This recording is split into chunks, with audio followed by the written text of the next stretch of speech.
철골 구조 보겠습니다. 금속, 강제로 뼈대를 만든 철골 구조를 이야기하는 겁니다.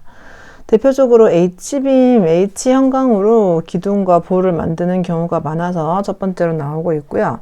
형광재는 단면 형태가 일정하도록 아변하여 만든 강재의 총칭인데 공장에서 이렇게 틀에 넣고 형틀에 넣고 찍어낸 거라고 보시면 됩니다. 그것과 반대되는 좀 다른 개념은 플레이트 보 뭐 이런 개념인데, 자, H형광 제일 많이 쓰는 거죠. 자, 여기서 보시면 플랜지라는 게 나오고 외부라는 게 나와요. 외부는 플랜지와 플랜지를 연결하는 부재, 그리고 플랜지는 이렇게 상하로 나누어진 이런 부분입니다. 자, 여기 지금 그 기호로 이걸 정리를 해놨는데 290 곱하기 190 곱하기 9 곱하기 10이라고 나오죠. 이 순서가 외부 플랜지 순서입니다. 전체적인 크기가 먼저 나오고 그 다음 두께가 나오고요. L형광은 L자 형태 이렇게 생긴 것을 통틀어서 이야기를 하고 있습니다. 그리고 스티프너라고 하는 게 나옵니다. 스티프너는 H형광 본화 기둥에 접합되어 외부의 좌굴 방지가 키워드. 이렇게 하중이 발생하게 되는데 좌굴이라는 것은 갑자기 꺾여버리는 형태입니다. 그걸 이렇게 L자나 H자의 형광 스티프너, 잡아주는 아이가 스티프너. 커버 플레이트는 플랜지의 휩 내력을 보강하는 건데 이 플랜지 위에 덧대어서 이 플랜지가 이렇게 휘어지는 것을 막아주는 아이입니다. 자, 트러스 보라고 나옵니다. 스팬이 15m를 넘거나 보의 줌이 1m 이상 되는 보를 판보로 하기에는 비경제적일 때 사용한다 라고 하는데, 여기 지금 굉장히 많은 내용이 들어있습니다. 스팬이 15m를 넘는다는 소리는 이렇게 기둥과 기둥 사이의 거리가 15m를 넘는다는 것이고요.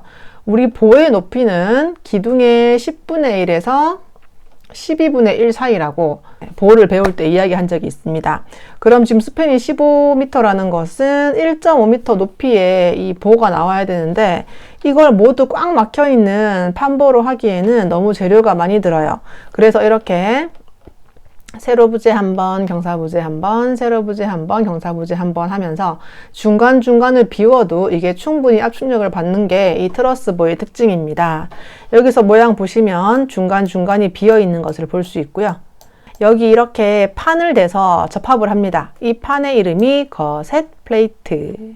자, 데크 플레이트, 이것도 요즘 많이 나오는 건데요. 철골조 고층 건물의 바닥 철판으로 요철을 두어 경량 콘크리트, 가벼운 콘크리트 슬랩을 형성합니다. 왜 가벼워야 되냐면 고층 건물이잖아요. 자중이 무거워버리면 이게 눌릴 수 있기 때문에 좀 가벼운 콘크리트로 하고 있고요. 지금 이 데크 플레이트를 이렇게 옆에서 본 모양을 그림을 그려놓은 거고 보 위에 연결을 하는 건데, 이 H빔 형태의 보와 데크 플레이트를 연결하는 이 볼트가 스터드 볼트고요. 그 위에 콘크리트를 부어서 경량 기포 콘크리트를 부어서 가볍게 만들어 주는 겁니다. 그리고 지금 우리 일반적으로 말하는 슬랩 같은 경우에는 이렇게 밑에서 바닥 합판이 한번 잡아주고 그 밑엔 동바리가 잡고 있다가 콘크리트를 붓고요. 그런 다음에 동바리 떼내고 바닥판도 떼내는데, 이 데크 플레이트는 이 철판이 영구적으로 그 건물을 유지하고 있는 특징이 있습니다. 일반 철근 콘크리트 건물에 들어가는 바닥과는 개념이 조금 다르게 나옵니다. 자, 철골을 접합하는 방법입니다. 먼저 리벳 접합이라는 게 있는데 강판이나 형광을 리벳을 이용하여 연결하는 접합입니다. 뭐 강판이라고 본다면 이렇게 판을 대고 여기에 구멍을 빵빵빵 냅니다. 여기에 800에서 1000도로 가열한 쇠막대가 리벳이에요. 이걸 여기다 꽂아서 머리를 탕 치면 이렇게 납작하게 펴져요. 절대 빠질 일이 없죠. 그것이 리벳 접합이고요. 신뢰도는 높으나 절대 빠지지 않지만 탕탕 칠 때 그 소리가 많이 나고 그 숙련공이 많이 없다고 해요. 그리고 좀 우리가 많이 아는 게 볼트 접합입니다. 볼트와 너트를 이렇게 끼워서 접합을 하는 거고, 고력 볼트라는 게 지금 제일 많이 쓰는 건데 고장력 볼트를 사용하여 접합할 강제를 강하게 쬐어서 하는 접합입니다. 우리 H빔으로 이렇게 기둥을 접합한다고 보면은요, 뭐 이렇게 생겼습니다. 여기에 철판을 하나 대고요, 구멍을 많이 내요. 여기에 이렇게 볼팅을 하는 건데 한번 볼트를 쬐어준 다음에 기계적인 힘으로 한 번 더 꽉 쬐어서 압력을 주는 것이 고력 볼트 접합입니다. 굉장히 신뢰도가 높고요.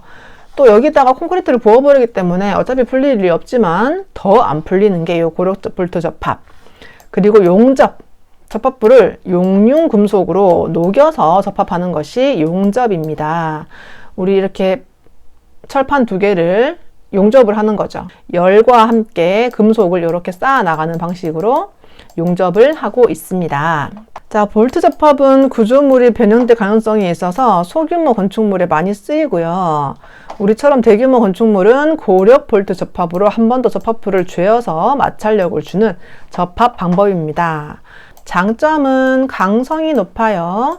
피로 강도라는 것은 만약에 10이라는 강도에 어떤 자극이 왔을 때 풀린다면 0.1이라는 강도를 계속 주는 겁니다. 그러면 일반 볼트는 10이라는 힘까지 가지 않았음에도 불구하고 그 시간의 힘에 의해서 술술술 풀릴 수 있다면 이 고력 볼트 접합은 이렇게 작은 힘이 계속 때려도 풀리지 않고 잘 버티고 있다는 것이 피로 강도가 높다는 소리예요. 그리고 소음이 적고 작업이 쉽다는 것은 리벳에 비해서 소음이 좀 적습니다. 그리고 불량 부분의 수정이 쉬워요. 풀었다가 다시 쬐면 되겠죠. 그리고 빨리 할 수 있어서 현장에서 많이 사용하고 있습니다.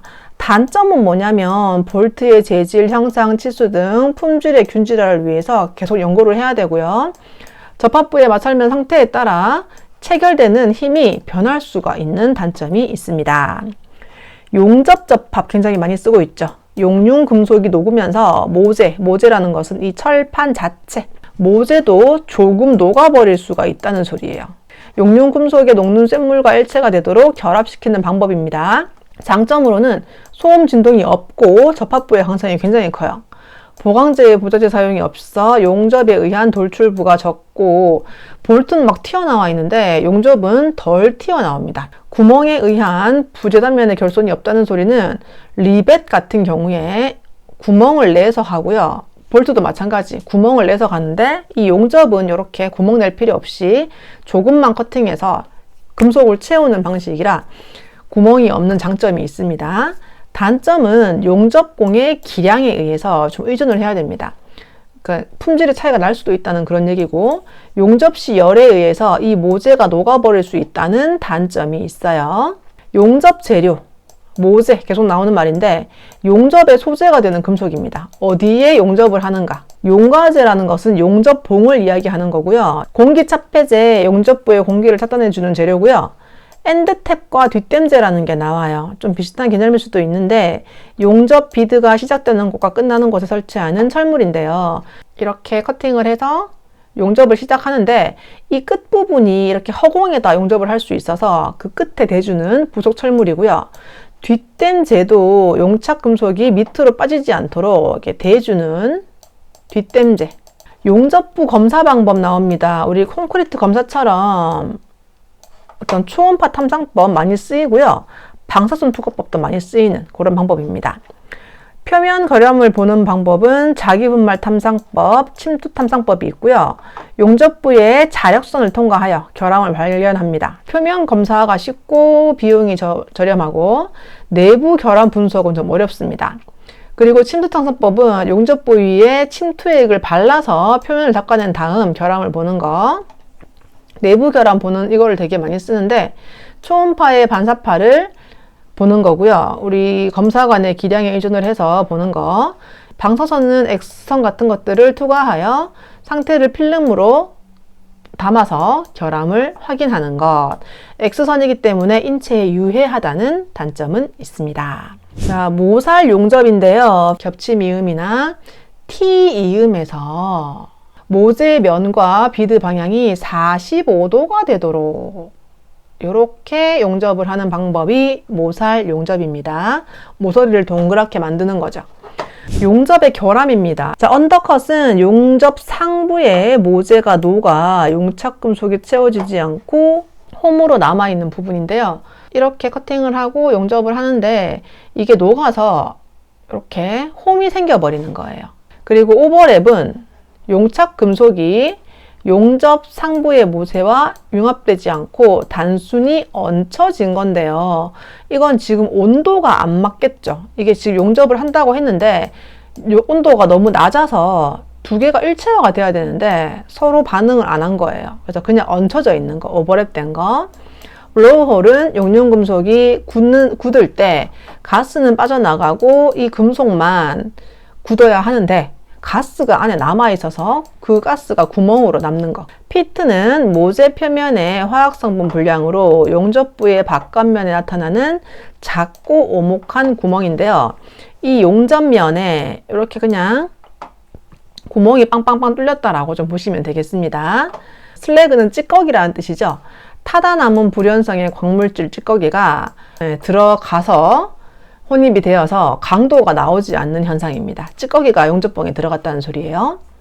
용입 불량은 모재가 녹지 않아 용착금속이 채워지지 않고 홈으로 남는 건데 이건 용접하시는 분의 기량에 따라서 남을 수도 있는 부분이고요. 그리고 균열이 생긴다는 거는 용착금속이 식은 후에 실 모양의 이런 금이 생기는 게 균열입니다. 자, 스캘럽입니다. 용접 부재의 이음씨 접합부의 용접선이 모이는 거예요. 그렇게 되면 이 부분이 깨끗하게 잘 붙지 않습니다. 그래서 여기를 부채꼴 모양으로 미리 따버리는 거예요. 녹막이 칠입니다. 철골 표면에 방청 페인트를 칠해줘야 됩니다. 주로 광명단 페인트라고 하는 붉은색 안료예요. 이걸 칠해주지 않으면 애들은 금방 녹이 슬어서 못 쓰게 되는데 우리 그 현장에 보면 HBM을 되게 벌겋게 칠해놓은 걸 많이 볼 수 있어요. 그게 광명단 페인트 자체가 굉장히 품질이 우수하기 때문에 녹을 잘 잡아주고요. 그리고 이게 배도 큰 철판이잖아요. 거기도 칠해줄 만큼 굉장히 강력한 녹막이 페인트라고 합니다.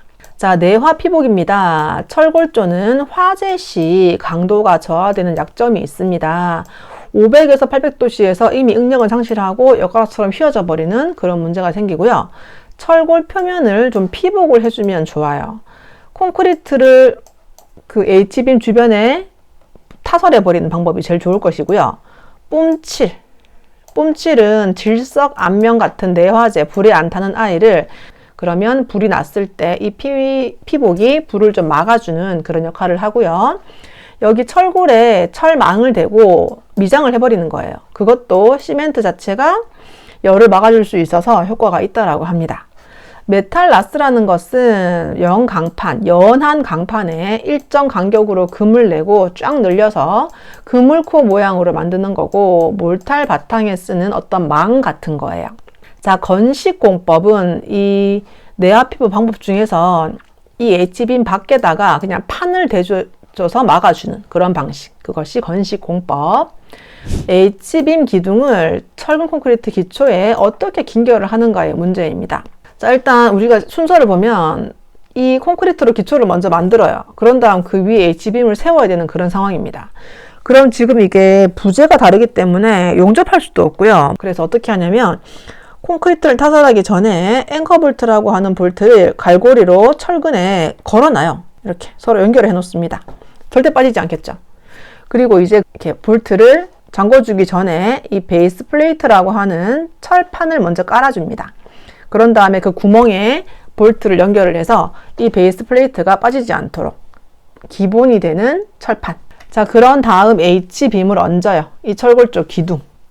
거기에 이제 뭘 붙이냐면 날개 모양의 윙 플레이트, 아래쪽이 넓고 위쪽이 좁은 윙 플레이트를 옆에 대고요. 사이드 앵글이라고 하는 앵글, 이렇게 니은자 형태의 철판을 앵글이라고 합니다. 해서 여기 부착, 밑에 부착 이렇게 고정을 시켜요. 양쪽에 다 하겠죠. 그리고 중간에 들어가는 이 앵글, 요것이 클립 앵글입니다.